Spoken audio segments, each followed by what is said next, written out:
shabu sa Cubao, walang kawala sa bitag. Pusher gusto pa sanang pumalag, hindi naman umubra sa mga parak. Alamin sa Kilos Pronto. Mga taga Agham Road sa Quezon City, nagitla, bangkay na tadtad ng bala, bumulaga sa kanila. Pamamaril sa biktima, wala man lamang nakakita. Alamin sa Kilos Pronto.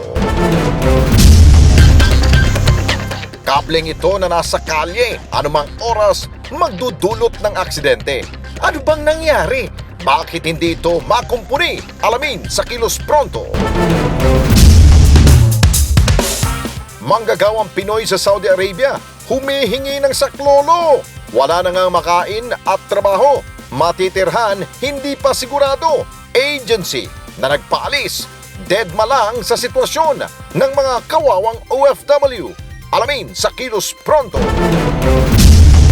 Sumbungan, imbestigahan at balitaan. Kilos Pronto, umpisa na!